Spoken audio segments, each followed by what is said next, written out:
रमज़ान के बाद कार्ड्स की तकसीम में संगीन बेज़ाब्तियाँ सामने आई हैं। सरकारी दस्तावेज़ात में कार्ड्स की तकसीम के अमल में मुतादिद मसाइल की निशानदही हुई है। इस हवाले से अपडेट करेंगे। अली रामी हमारे साथ मौजूद है। जी अली रामी, बताइएगा।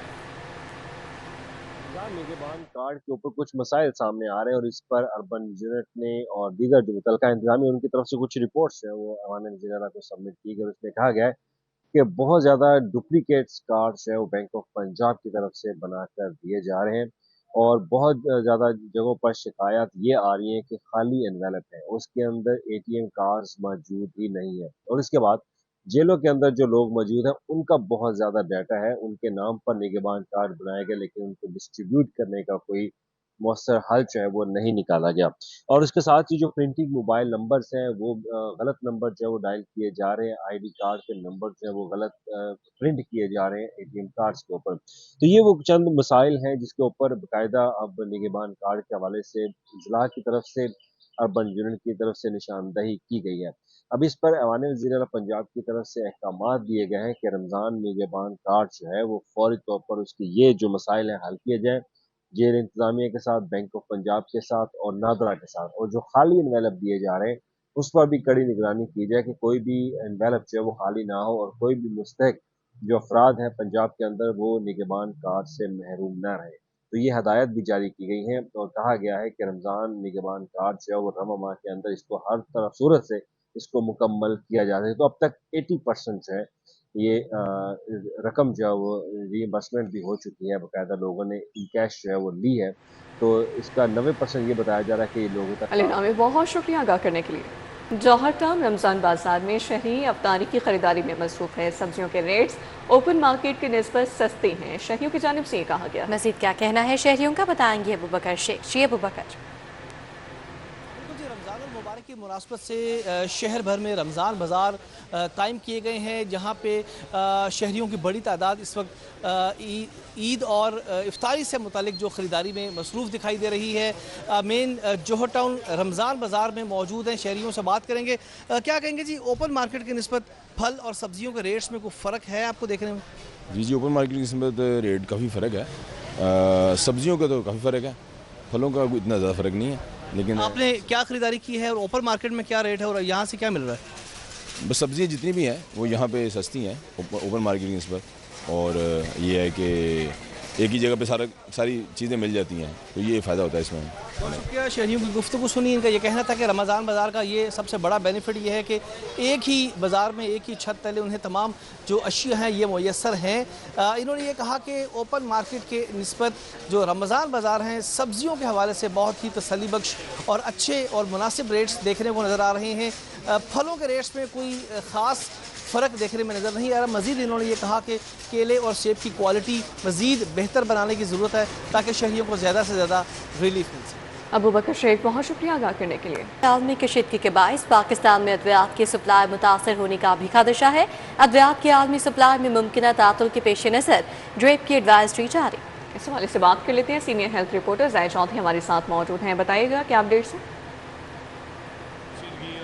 जंग की वजह से अद्वियात की शदीद किल्लत का खदशा भी पैदा हो गया है। ड्रग रेगुलेटरी अथॉरिटी पाकिस्तान जो है उसकी जानिब से तमाम दवासाज कंपनियों को एक एडवाइज़री भी इस हवाले से जारी कर दी गई है। ड्रैप की जानिब से तमाम दवासाज कंपनियों को ये हदायत की गई है कि वो जो ख़ाम माल है और जो पैकिंग मटीरियल है जो बैरून मुल्क से जो मंगवाया जाता है उसके फ़ौरी तौर पे जो बफर स्टॉक है उसको यकीनी बनाएं और किसी भी तरह के हालात से निपटने के लिए मुकम्मल तैयारी की जाए। इसके साथ साथ इस एडवाइज़री में तमाम दवासाज कंपनियों को ये हदायत की गई है कि वो ख़ाम माल के हसूल के जो सिंगल सोर्स है उसको जो है वो उसकी बजाय मुतबादल जो सोर्स है उसके ऊपर भी काम करें ताकि सिर्फ एक सोर्स के ऊपर इन्हिसार की सूरत में कहीं मुश्किलात का सामना न करना पड़े। इसके साथ साथ जो शिपिंग का अमल है उसमें मुतवक्कित ताख़ीर होने का जो ख़दशा है उसकी वजह से जो मुनासिब इंतज़ामात हैं जो मुतबादल ज़राए हैं उसका बंदोबस्त करने की भी फार्मास्यूटिकल कंपनियों को जो है वो हदायत की गई है और फार्मास्यूटिकल कंपनियों को ये भी कहा गया है कि किसी भी तरह की ज़ख़ीरा अंदोज़ी या फिर जो है वो अब ब्लैक मार्केट जो है वो काबिल कबूल नहीं होगी और इस हवाले से एक क्रैकडाउन जो है वो भी किया जाएगा। इस एडवाइजरी में ड्रैब की जानिब से तमाम दवासाज कंपनियों को ये वाज़े किया गया है कि जो सरकारी अस्पताल हैं, जो सरकारी अदारे हैं, उनको अद्वियात तरजीही बुनियादों पर फराहम की जाएंगी और हर सूरत मुमकिन बनाया जाएगा कि जो दवा अद्वियात की जो दस्तयाबी है मार्केट में, वो ना सिर्फ वो यकीनी हो बल्कि उसकी जो सप्लाई चेन है वो भी मुकम्मल तौर पे इंटैक्ट रखी जाए। चौधरी, अपडेट के लिए आपका बहुत शुक्रिया। अभी आपको बताएं, आलमी सतह पर जंगी सूरत हाल और पेट्रोल की बढ़ती कीमतें, ट्रैफिक पुलिस को ईद तक रिक्शा मोटरसाइकिल का चालान करने से रोक दिया गया है। पेट्रोल की कीमतें मजीद बढ़ी तो चीफ ट्रैफिक ऑफिसर समेत फोर्स मोटरसाइकिल इस्तेमाल करेगी। इस हवाले से अपडेट करेंगे इरफान मलिक हमारे साथ मौजूद हैं। जी इरफान, बताइएगा। जी बिल्कुल, आपको बताएं ट्रैफिक पुलिस को लाहौर पुलिस के सरबराह जो लाहौर ब्लॉक के खजाना है, उनकी जानिब से ये हिदायत जारी की गई है कि ट्रैफिक पुलिस ईद तक जो रिक्शा और मोटरसाइकिल सवार हैं इनके चालान जो है वो ना करे और इसकी बजाय उनको अवेयरनेस दी जाए, उनको गाइड किया जाए कि ट्रैफिक वायलेशन ना की जाए और जो स्पीड वायलेशन होगी उसके ऊपर डेफिनेटली चालान होगा। लेकिन ट्रैफिक पुलिस की जानिब से जो हिदायत जारी की गई है उनसे ये कहा गया है कि जो मोटरसाइकिल सवार और जो रिक्शा ड्राइवर्स हैं, ये अगर कोई मामूली गलती कभी जाने की संतोष की जाती है तो उसके ऊपर इनके साथ नरमी बरती जाए और इनको वार्निंग दी जाए। लेकिन इसके साथ साथ ये भी कहा गया है कि जो मौजूदा पेट्रोल की कीमतें अगर मजीद बढ़ती गई तो इसके बाद ट्रैफिक पुलिस जो है इसको मोटरसाइकिल के ऊपर टेस्ट करवाया जाएगा, इनकी गाड़ियाँ जो है वो भी रोक दी जाएंगी। तो इसके साथ साथ ये भी ट्रैफिक पुलिस की जानिब से जो एहलकार गाड़ियाँ चलाते हैं उनको ये हिदायत की गई है कि सड़कों के ऊपर गाड़ियाँ खड़ी करके और उनको जो इंजन ऑन रख के एसी ना चलवाए जाएं और इस हवाले से किसी भी जगह के ऊपर जब गाड़ी खड़ी की जाए तो उसका एडमिशन बंद किया जाएगा और ट्रैफिक एहलकार जो है बाहर सड़क के ऊपर खड़े होकर ड्यूटी करेंगे ताकि पेट्रोल की जो खपत है इसके अंदर कमी लाई जा। जी ठीक है इरफान मलिक, बहुत शुक्रिया अदा करने के लिए।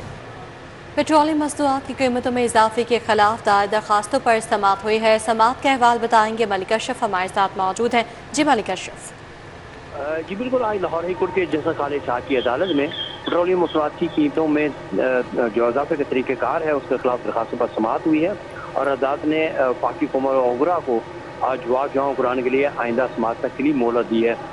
दरखास्त गुजार जो है जुडिशल एक्साइज पैनल समेत दीगर की जानब से पेट्रोलियम मसनूआत की कीमतों में इजाफे के तरीक़ेकार को चैलेंज किया गया था। आज वफाकी हुकूमत और ओबरा के वकील ने जवाब जमा करवाने के लिए मोहलत की सजा की, जिस पर अदालत ने मोहलत देते हुए केस की समाअत जो है मुलतवी की है। ये मुख्तलिफ नौइयत की दरखास्तें हैं जो 2022 से लेके लाहौर हाई कोर्ट में मुख्तलिफ अदवार में जो कीमतें महंगी हुई हैं उसमें ये पिटीशनें दायर की गई थी और आज इस केस की समाअत हुई और केस को गैर मुअय्यना मुद्दत के लिए मुलतवी करते हुए जवाब के लिए मोहलत दी गई है। जी मलिक अशरफ, बहुत शुक्रिया आपका। पुलिस हिरासत में मुल्ज़िमान पर तशद्दुद हलाकत के मुतालिक एक ही वक़्वे की 2 मुख्तलिफ FIRs का यह वाक़या है। हाई कोर्ट में अदालती फैसलों की तशरीह और मुल्ज़िम की दरख्वास्त से ज़मानत के मुतालिक केस की समाअत हुई है। वफाकी पंजाब हुकूमत के लॉ अफसरान को मामले का जायजा लेकर हतमी राय से आगाह करने की हिदायत की गई है। जस्टिस फारूक हैदर की सरबराही में 3 रुकनी बेंच ने मुल्ज़िम मोहम्मद अजमल की दरख्वास्त ज़मानत पर समाअत की है। जस्टिस अली ज़िया बाजवा और जस्टिस सुल्तान तनवीर अहमद 3 रुकनी बेंच में शामिल हैं। वफाकी की जानिब से additional attorney general Nasar Ahmed Mirza, deputy attorney general Asad Ali Bajwa पेश हुए। Advocate general Amjad Pervez, prosecutor general Syed Farhad Ali Shah समेत दीगर लॉ अफसरान पेश हुए। एडिशनल अटॉर्नी जनरल का कहना था कि पुलिस हिरासत और तशद्दुद एक्ट 2022 के रूल्स नोटिफाई हुए हैं। इस एक्ट में ज़ाब्ता फौजदारी के दफ़ात को भी मिलाकर पढ़ा जाएगा। Additional attorney general, advocate general और प्रोसिक्यूटर मिलकर बैठे और मामले का जायजा लें। अदालत की जानिब से इस्तफसार किया गया। लॉ अफसरान आइंदा समाअत पर मुश्तरका लाही अमल इख्तियार करके आइंदा मंगल को आगाह करें। आगे बढ़ते हुए आपको बताएं कि PMS अफसरान के इलाज मुआवजे के लिए हमीद लतीफ़ अस्पताल के साथ मुआहिदा किया गया है। हमीद लतीफ़ अस्पताल में PMS अफसरान को 25% रियायती इलाज मिलेगा। मुआहिदा हमीद लतीफ़ अस्पताल इंतज़ामिया और PMS एसोसिएशन के दरमियान हुआ। PMS एसोसिएशन का छोटे मुलाजमीन के लिए भी जल्द इलाज का मुआहिदा करने का ऐलान किया गया है। कैसे खोकर से तफसीलात जानेंगे, बताइएगा। एसोसिएशन ने हमीद लतीफ़ अस्पताल के साथ एक मुआहिदा किया है जिसके तहत PMS के सूबा भर के ग्रेड 17 से लेकर ग्रेड 21 तक के 1200 PMS अफसरान को जो है वो 20% से लेकर 30% तक जो है वो इलाज मुआवजे में जो है रियायत मिलेगी और अमीद लतीफ अस्पताल जो है वो रियायत देगा। और इस हवाले से सदर PMS एसोसिएशन कमरुज़्ज़मान केसरानी और अस्पताल के चीफ ऑपरेटिव अफसर ने इस मुआहदे पर दस्तखत किया है और ये मुआहदा आज से लागू हो चुका है। और पंजाब भर के जो अफसरान हैं उनको कहा गया है कि वो अपने इलाज मुआवजे के लिए अगर सरकारी अस्पतालों में इलाज ना मिले तो प्राइवेट अस्पताल जो अमीद लतीफ अस्पताल का रजू करें, वहाँ पर 20% से लेकर 30% तक उन्हें रियायत मिलेगी मुख्तलिफ ऑपरेशन पर और टेस्टों पर और जो अस्पताल की जो फैसिलिटीज़ है उन पर, अस्पताल के चार्जेस पर और डॉक्टरों की फीसों में 20 से 30% तक रियायत मिलेगी। तो ये मुआहदा तय पा गया है और सदर PMS एसोसिएशन कमरुज़्ज़मान केसरानी का कहना है कि जल्द ही ग्रेड 1 से ग्रेड 16 तक के जो मुलाजमीन हैं उनके लिए भी जो मुआहदा है वो भी किया जाएगा अमीद लतीफ अस्पताल से, और ग्रेड 1 से ग्रेड 16 तक के मुलाजमीन जो है उनको भी अमीद लतीफ अस्पताल में इसी तरह अपडेट के लिए आपका बहुत शुक्रिया।